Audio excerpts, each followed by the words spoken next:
오늘 말씀의 제목은 귀인을 만나다입니다. 한번 같이 읽어볼까요? 귀인을 만나다. 저의 10살 난 딸이 있는데 이 아이가 인생의 고민이나 또 마음의 근심, 걱정이 있을 때면 어린이 명심보감이라는 책을 옆에 펼쳐놓고 그걸 열심히 읽더라고요. 근데 아이가 교회 학교에서 아마 배우는 것 같은데 잠언의 존재를 알게 된 이후로는 마음의 근심이나 걱정이나 고민이 있을 때 잠언을 펼쳐놓고 그걸 읽는 것을 봤습니다. 길을 잃은 것 같을 때, 어디로 가야 할지 모를 때, 또 마음이 무겁고 근심과 걱정이 있을 때, 잠언은 우리의 마음을 심플하게 단순하게 해주는 지혜의 책입니다. 고난 많고 알 수 없는 인생길에서 하나님이 우리에게 허락해 주신 이정표와 같은 책이 잠언입니다.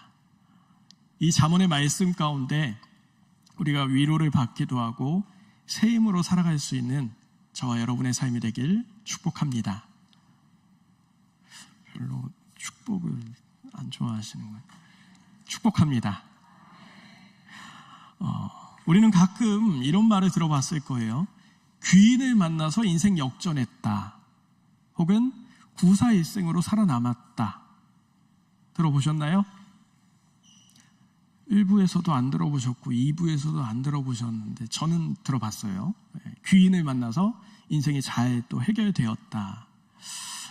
이렇듯 귀인은 나에게 지대하게 큰 영향을 끼치는 귀한 사람을 말합니다.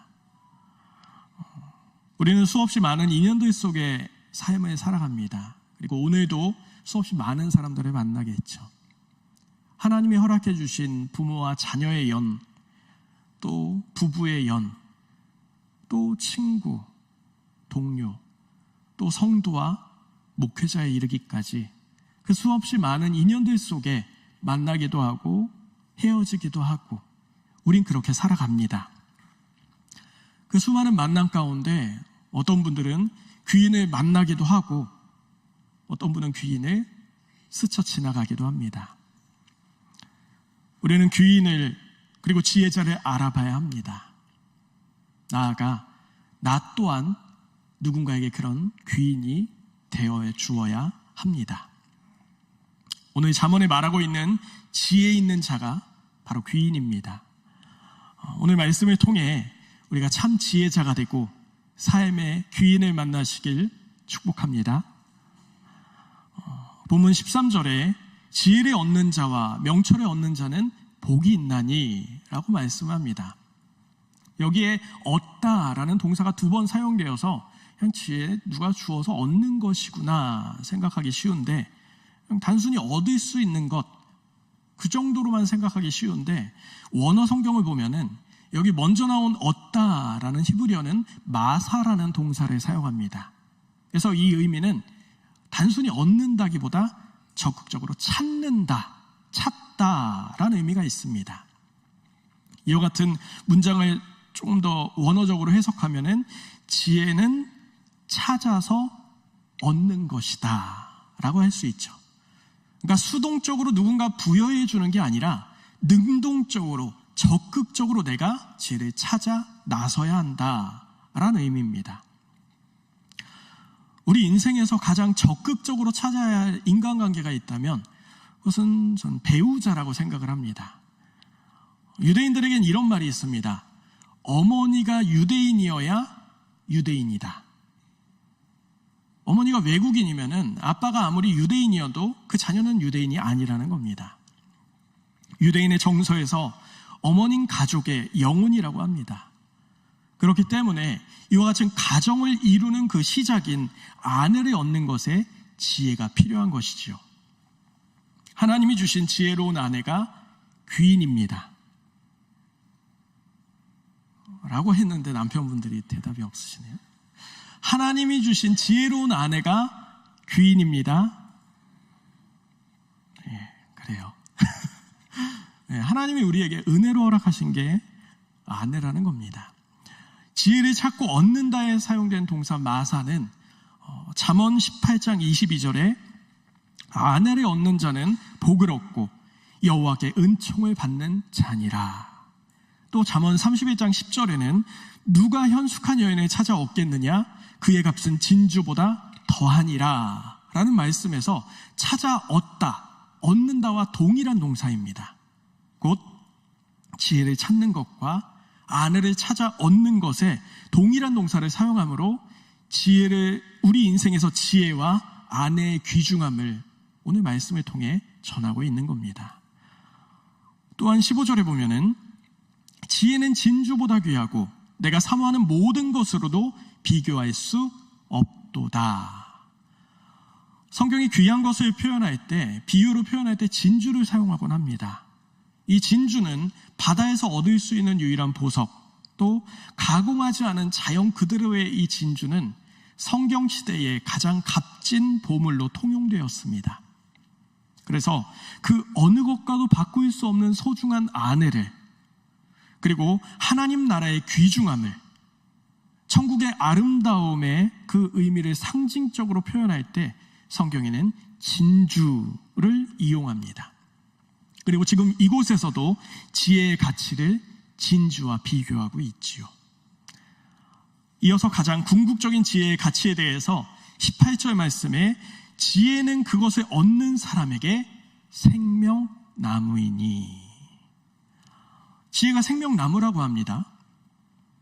그러면 생명나무가 무엇을 뜻할까요? 생명나무. 창세기 3장 21절에 보면은 그가 그의 손을 들어 생명나무의 열매도 따먹고 영생할까 하노라. 그러니까 생명나무의 열매를 먹으면 영생을 한다는 겁니다. 그래서 창세기 3장 24절에 에덴 동산 동쪽에 그룹들과 두루 도는 불칼을 두어 생명나무의 길을 지키게 하시니라. 그러니까 생명나무로 가는 길을 그룹, 천사와 또 돌아다니는 불칼로 막아서 누구도 못 다가가도록 단절시켜 놓았다는 겁니다.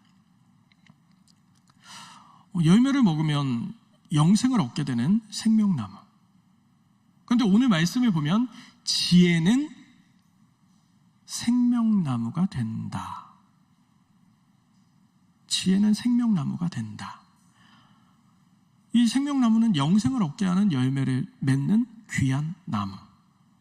그런데 성경에는 이 생명나무에 대한 언급이 그리 많지가 않습니다. 인류의 원역사를 다루는 창세기에 단 3번 나오고요, 인류의 종말을 다루는 요한계시록에 4번 나옵니다. 그리고 잠언 말씀에 4번. 이 정도만 나오는 게 이 생명나무에 대한 언급이고 그만큼 귀하다는 것이죠. 그런데 계시록 2장 7절을 보면 귀 있는 자는 성령이 교회들에게 하시는 말씀을 들을지어다. 이기는 그에게는 내가 하나님의 낙원에 있는 생명나무의 열매를 주어 먹게 하리라. 귀 있는 자, 하나님의 말씀을 듣는 자는 그것 말씀을 통해서 이 세상을 이기고 하나님의 뜻을 이루어 간다면은 하나님은 그에게 생명나무의 열매를 주어 먹도록 하신다. 영생을 허락하신다는 겁니다. 결국 지혜가 있는 자는 영생의 소유자가 된다는 것이지요. 그런데 이런 지혜가 아무리 귀하고 소중해도 나에게 의미가, 나에게 적용이 되어야지, 그리고 나에게 해당이 되어야지 의미가 있지 않겠습니까? 하나님은 하나님의 자녀에게 임하는 지혜의 복에 대해서 19절부터 20절에 이렇게 말씀합니다. 먼저 19절에 하나님은 지혜로 이 땅을 창조하셨고 명철로 하늘을 펼쳐 놓으셨다. 하나님은 지혜로 온 우주 만물을 만드시고 또 그것을 만물을 운행하게 하신 겁니다. 그리고 20절에 그분은 지식으로 깊은 물줄기를 터뜨리시고 구름으로 이슬을 내리게 하신다. 여기 말씀하는 물줄기는 태고, 그러니까 하늘 위의 물과 하늘 아래 물을 뜻하는데, 이때에는 홍수 이전에는 비를 내리지 않으셨고 마치 이슬과 같은 것을 맺히게 해서 이 땅을 적시셨는데, 그 모든 물의 시작을 하나님은 지혜로 하셨다는 겁니다. 지혜는 이와 같은 능력이 있고 힘이 있는 것입니다. 지혜의 근본인 하나님, 그 지혜자 앞에서 우리 또한 지혜자가 된다는 것이죠. 그리고 하나님은 그 지혜로 온 우주 만물을 창조하시면서 우리 인간을 지으시면서 이와 같은 복을 허락하시는데, 우리를 향한 뜻이 이 뜻입니다. 창세기 1장 28절에 하나님이 그들에게 복을 주시며 하나님이 그들에게 이르시되 생육하고 번성하여 땅에 충만하라. 땅을 정복하라. 바다의 물고기와 하늘의 새와 땅에 움직이는 모든 생물을 다스리라 하시니라. 하나님은 우리를 지으실 때부터 그 복을 허락하시며 생육하고 번성하고 충만하고 정복하고 다스리도록 우리에게 복을 주신 분입니다. 그분의 우리를 향한 목적은 우리를 생육하게 하고 번성하게 하는 것입니다. 믿음의 자녀들의 삶이 하나님의 뜻에 부합한다면 우리는 생육하고 번성할 것입니다. 하나님은 그 자녀들에게 그 복 허락하심이 당연한 것입니다. 그것이 하나님께서 우리를 지으신 창조의 목적이라는 것을 우리가 순간순간 기억할 수 있길 축복합니다. 그분의 창조된 세계, 그 하나님의 일하심의 원리 속에 내가 지혜자로 올라타야 합니다.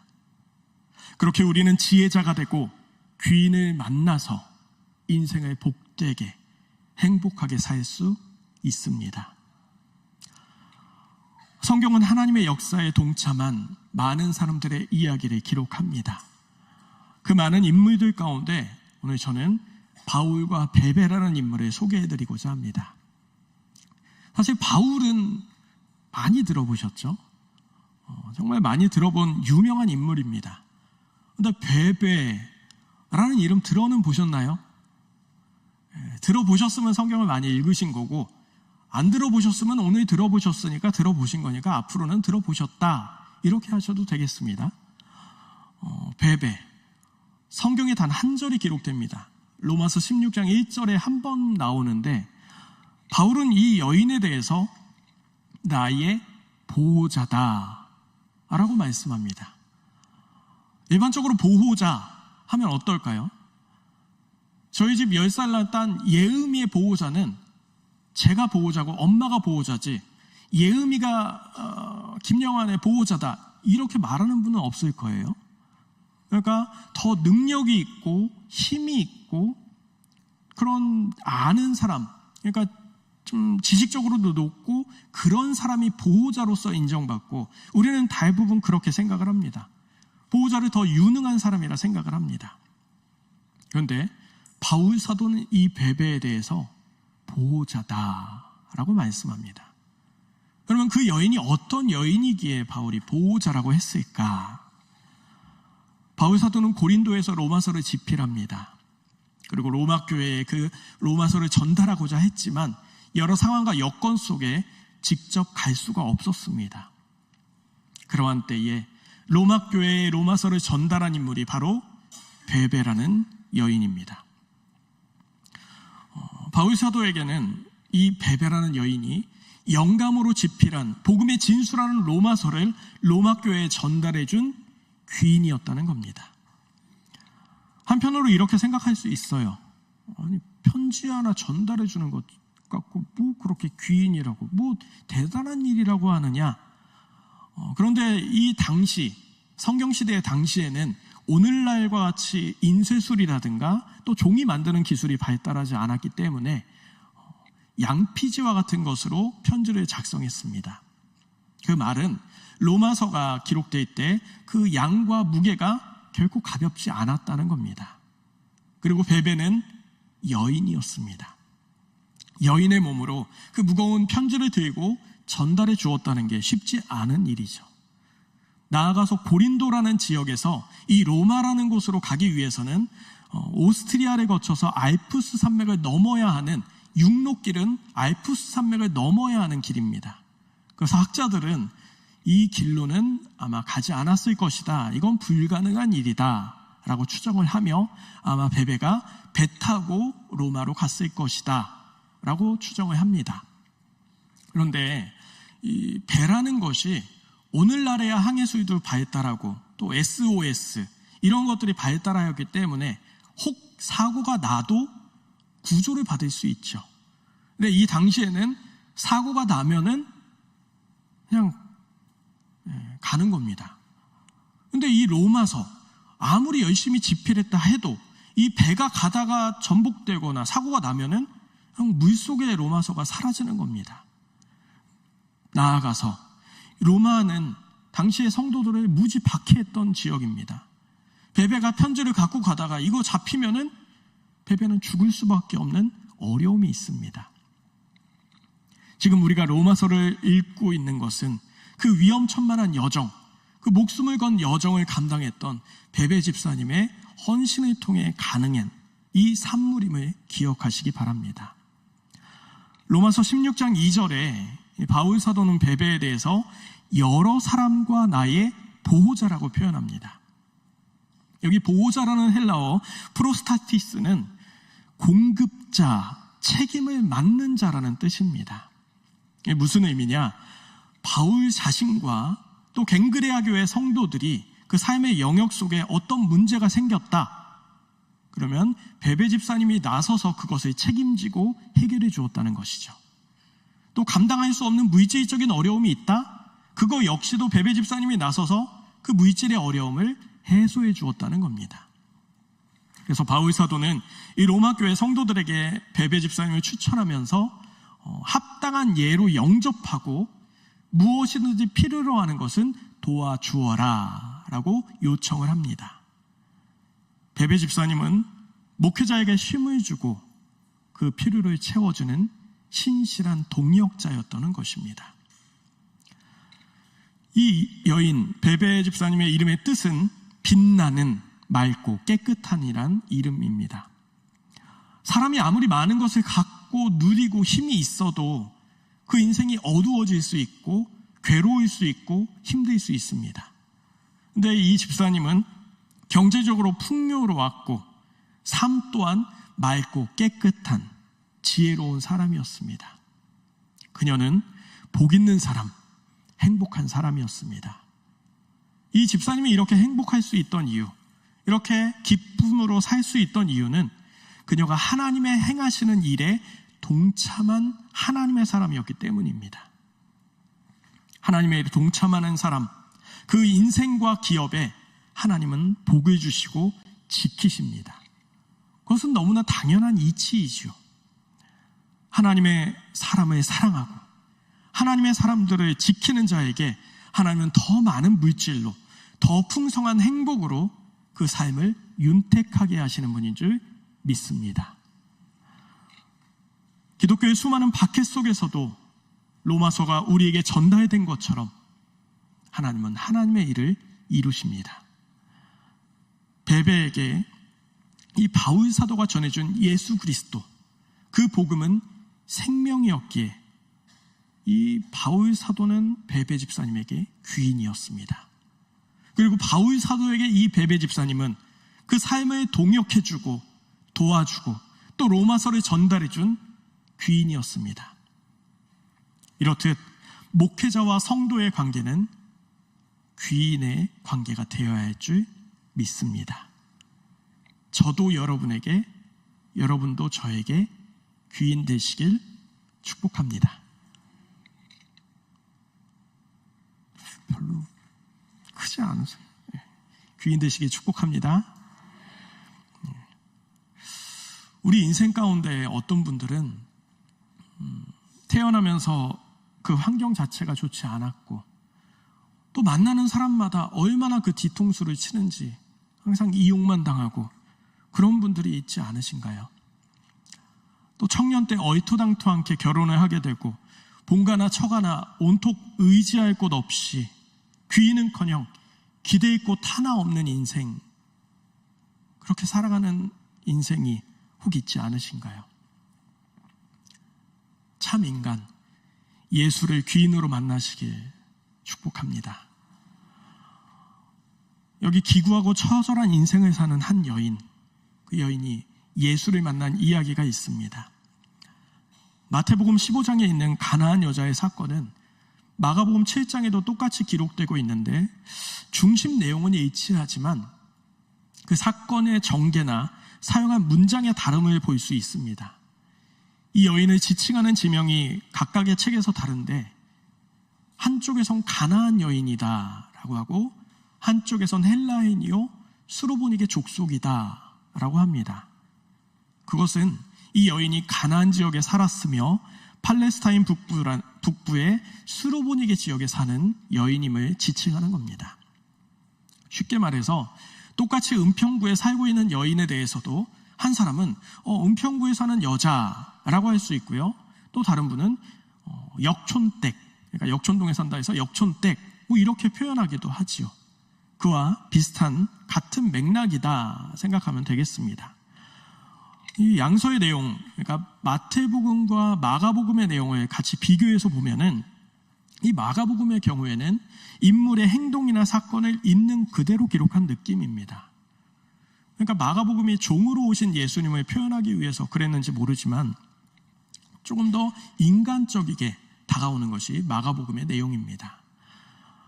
마태복음 15장 22절에 가나안 여자 하나가 그 지경에서 나와서 소리질러 이르되 주 다윗의 자손이여 나를 불쌍히 여기소서 내 딸이 흉악하게 귀신 들렸나이다. 이 여인은 예수의 발 앞에 엎드려 소리 지르며 간청하고 있습니다. 주님, 제 딸이 흉악하게 귀신 들렸습니다. 불쌍히 여겨주십시오. 그런데 예수님은 한마디 대답도 안 하시고 그냥 그 길을 묵묵히 걸어가십니다. 이 여인은 걸어가는 예수님을 향해서 계속해서 외치는 겁니다. 주님, 제 딸을 구해주십시오. 보다 못한 그것을 듣기 힘들었던 제자들이 예수님, 저 여인이 저렇게 외치고 있습니다.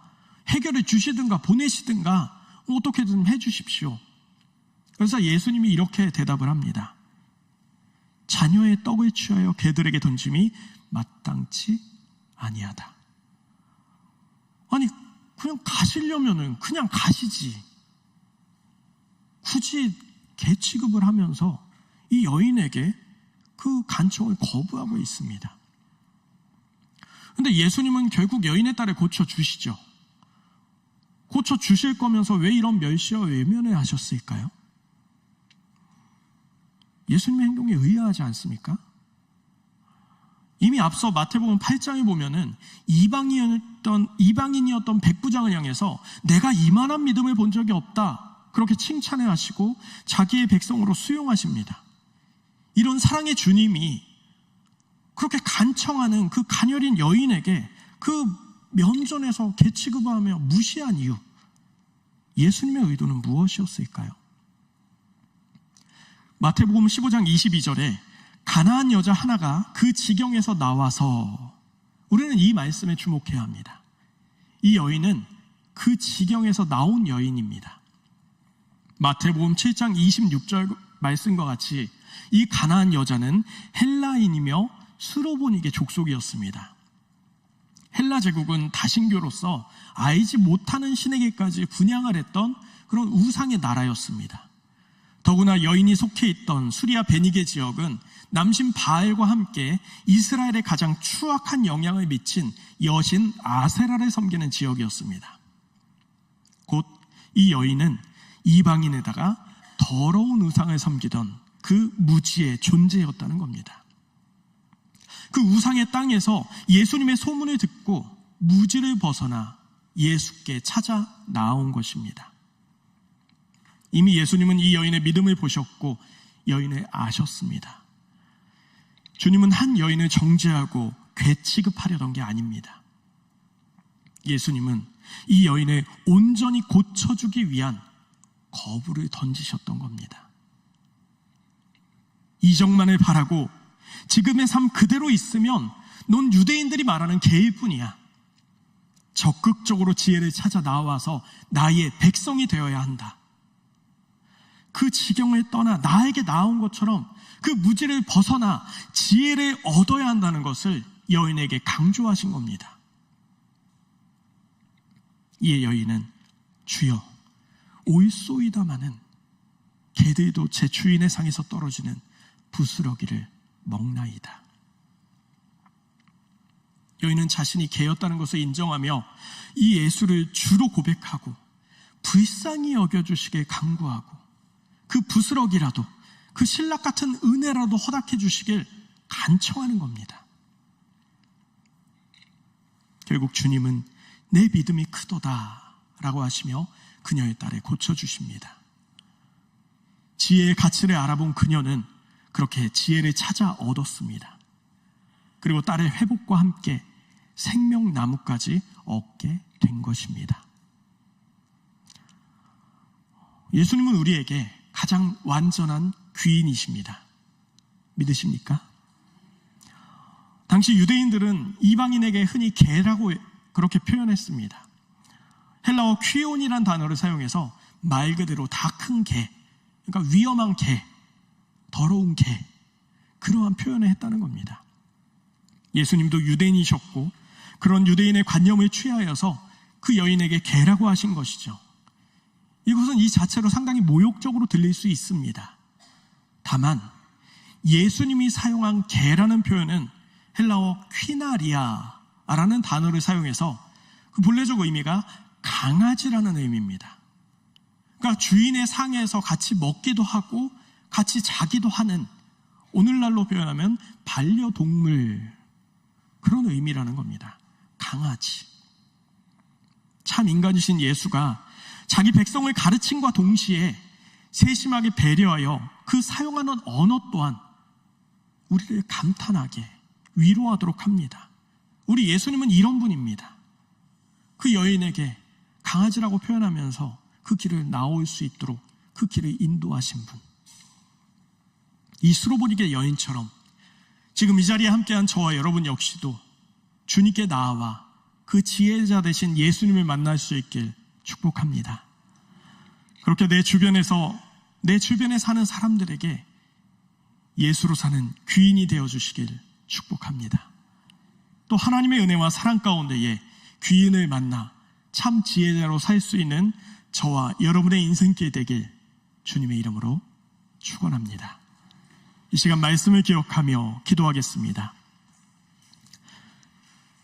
우리가 처한 삶의 지경 가운데 지혜를 찾아 나아오며 내 주위에 있는 귀인들을 만나고 또 나 또한 귀인이 되는 삶이 되기 위해서 이 시간 주님의 이름 한번 부르고 통성으로 기도하겠습니다.